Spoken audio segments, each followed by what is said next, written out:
iyana waan idin hayaa qodobada sidoo kale barnaamijka aad ku maqli doonto waxa kamida waxa aad laysu dhexmaraya warbaahinta gaar ahaan baraha bulshada muuqaal laga duubay kulankii dhexmaday madaxweynaha Suuriya iyo madaxweynaha Mareykanka Trump meesha sheekaya ablaha ku jirto su'aalihii iyo hadalkii aadka dadku ay u falaqeynayaan waxa kamida Trump أحمد الشرعب ويدينيا ما قحصل له مقال كاس يا معلومات كارنتا كوساب سنة يا مغلي دونتا قضبك وجود بيانا برنامج كوحنا هيا دولة كينيا أو دال ديرادا وجودرتو سيدي أي أبدل الهيد بوسكي وبنيي قاضي عبد القوي أحمد يوسف وأصلها صوماليا ها كتر سنة أمن نقدي مدحوينها محكمة عدالة أدونك ICJ يي أقربان واقوى دلالك وترتمية نحي مهم بطاي يضاف فاصل أيضا مغلي دونتا قبل هو مسوحي مشاريع سعودي هرزك وحاونا قعد صدي إن مدحوينة ترام ودوني إن لقى جوجية دعوة كو سعوده نتنياهو رئيس الوزراء إسرائيل وحا قدها إسرائيل وقا سعوده دعوة إن لقو إيديين ومسوق ناس وقيستي إنه حد جذبية كجلي جذها إسرائيل إنه قاتي مسق ماسق يسوق هدية قالية كقاتي دولة قطر دنبيه وين أيا لوه يستا وهدي لوه لا حبس الدار وكم مضنيه هذا ورقة ترام أيا وحى أي توس ولها اللي يسي عد هيادها عدالة إسرائيل وحولي هاي نتنياهو ورئيس الوزراء دجال وهو جامية دجال وهو جامية حل دجال إسرائيل هو جامية وهو جامية وحوين قبت إسرائيل waxaan codsanayaa buu leeyahay ama aan dhiirigelinayaa in laga joojiyo dacwada ku socoto oo uu sheegayo Trump inay wax badan u dhimayso shaqada Netanyahu gudaha Israa'iil ka hayo warqadaasi waxa ay sidoo kale cadeysay in uu arko Netanyahu Trump uu arko Netanyahu waxa lagu haysanaysan ahayn wax sax ah oo ay macna sameynaynin waxa uu toos ula hadlay hay'adaha cadaaladda isagoo u sheegayo in uu mudan yahay in lagu abaalmariyo hawlihii dagaal iyo furmadii uu galay Netanyahu gudaha Israa'iil durbaba dood bay dhalisay waxa hadda lagu haysta Netanyahu waxay tahay in dawladda shisheeye ay soo faragishtaan arrimihii gudaha Israa'iil hadda Mareykanka inkastoo ay Israa'iil saaxiib yihiin haddana ururadii mucaaradka waxay leeyihiin cadaaladii Israa'iil hadda toos baa loo faragishta haddii markii ra'iisul wasaaraha lagu haystay in ay qadar saameyn ku yeelatay هذا مريكان كيا وحوليا محكمة نتنياهو هلا جوجيو مدحوينيدي ترام بداهي مرما هلا مرما سدح مان وردا معارض وحيلين تاني waxay meesha ka saaraysaa awooda aanu yeelan karno cidii xad gudubto ama nidaamka Israa'iil ku xad gudubto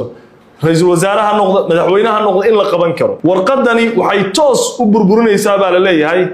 in dawlad shisheeye ilaa iyaga si kastay saaxiib u yihiin Mareykanka dawlad shisheeye ka tahay دولة الشيعية يعني نظام كإسرائيل فرنجشنا إسرائيليين ورقدر وحي كسو آدي حلي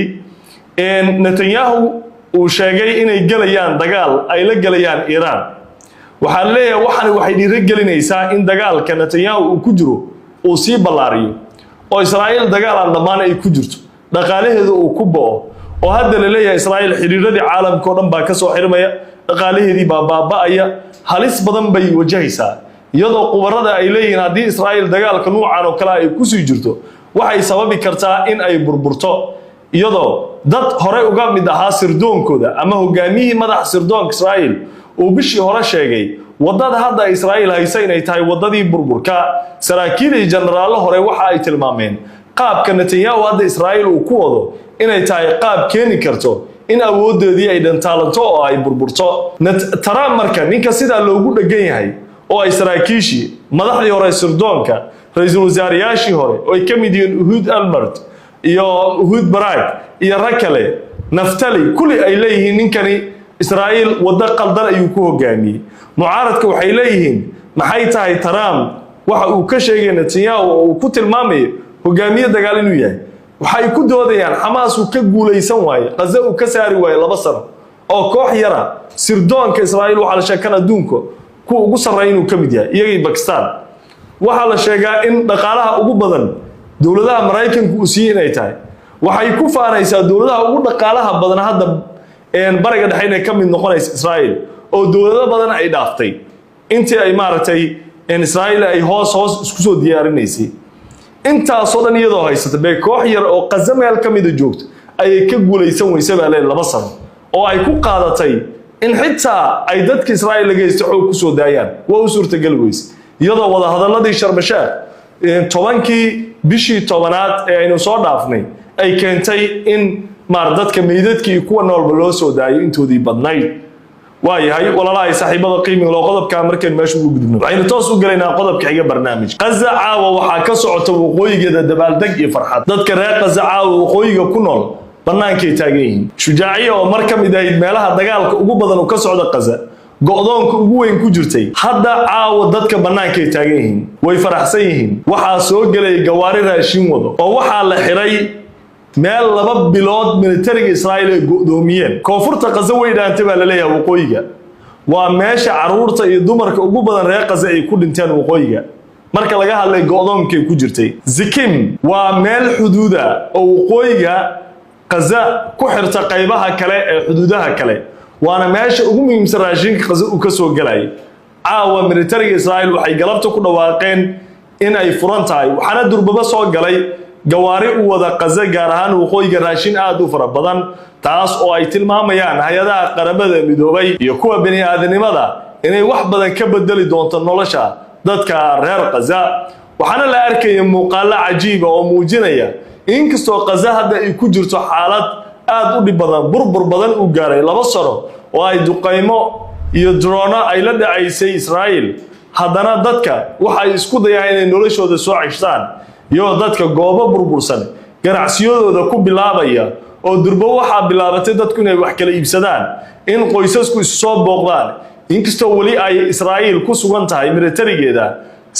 58% Gaza taas oo macnaheedu ay tahay dadka reer Gaza iyo kooxaha iska caabinta waxay kaliya gacanta ku hayaan 42 kamida Gaza taas oo ay u baahan tahay in Israa'iil ay wareejiso dhulka ka haray Gaza oo ay wali gacanta ku hayso iyadoo Israa'iil ay shuruud ka dhigayso sida kaliya ay ku wareejin kartay inay tahay in wajiga ugu dambeeyay heshiiskii Sharmashaah lagu gaaray 10kii Oktoobar bishan in la dhaqangeliyo kaas oo dhigayay in Hamas iyo kooxaha kale hubka ay wareejiyaan Israa'iil ay ka baxday yellow line-ka iyo qaybaha ay ku sugan tahay laakiin arrinta khatarta weyn ee wali aan xalka loo haynin waxa ay tahay ku dhawaad 200 ee ku xayiran koonfurta Gaza taas oo militariga Israa'iil qaar kamida wasiirada Netanyahu oo ka mid yahay Ben Gvir iyo rag kale ay soo jeediyeen in la baabiyo bartooda lagu gubo oo lagu dilo taas oo ay Hamas iyo kooxaha kaleba sheegeen inaysan suurtagelaynin inay isdiibaan oo ay militariga Israa'iil isu gacan galiyaan hubkoodana ay u dhigaan Mareykanka ayaa lagu waramayaa iyo dawlado kale in ay ka shaqeynayaan sidii loogu qancin lahaa kooxdaasi inay hubka ku wareejiyaan Masar iyagana iyagoo ammaan qaba la sii daayo oo halkaasi ay ka soo baxaan maalmaha soo socdo waxaa lagu waramayaa in ay waji yeelan doonto xaaladda cakiran waayahay walaalahay saaxiibada qiimiga loo qodobka ay qodobada la xiriiro iyo farxadda caawa Gaza ka socota markaynu meesha uga gudubno waxa inoo soo socdo 2 qodob oo xiiso leh madaxweyne Trump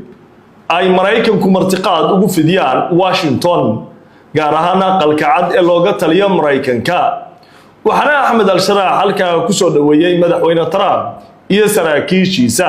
waxa la socday wasiirkiisa arrimaha dibadda haddaba markii Ahmed al-Sharaa iyo wasiirkiisa arrimaha dibadda lagu soo dhaweeyay aqalka cad waxa maanta soo baxay muuqaalkan oo ay warbaahintu aad isula wadaagaysay oo aad looga faaloonayay su'aalo qosol leh ayuu Trump weydiiyay Ahmed al-Sharaa waxayna muujinaysay sida Trump iyo Ahmed al-Sharaa saaxiibtinimadooda ay u weyn tahay ama ay isku soo dhawaanayaan waxa la sheegaa Trump sidiisaba inuu ixtiraamo hogaamiyaasha adag ee aan mowqifkooda iyo go'aankooda aan ka gorgortamin waxa uu Ahmed al-Sharaa siiyay Donald Trump hadiyad perfume perfume-ku siiyay kaliya dhalada ma uu siinin intuu siinin kor waa uu ku bubuufiyay caadiyan qofka Trump uu qiimeynaya ama uu weyneynayo hogaamintiisana uu ku qanacsan yahay waxa la sheegaa in uu u sameeyo qiimeyn gaar ah sida inuu kuraasta u toosiyo sida inuu u qidmeeyo Ahmed al-Sharaa kaligiis uma qidmeynin wasiirkiisa arrimaha dibaddana perfume buu ku bubuufiyay intaas oo kaliya maya bal ila dhageyso wax dhex baray هذا الرجال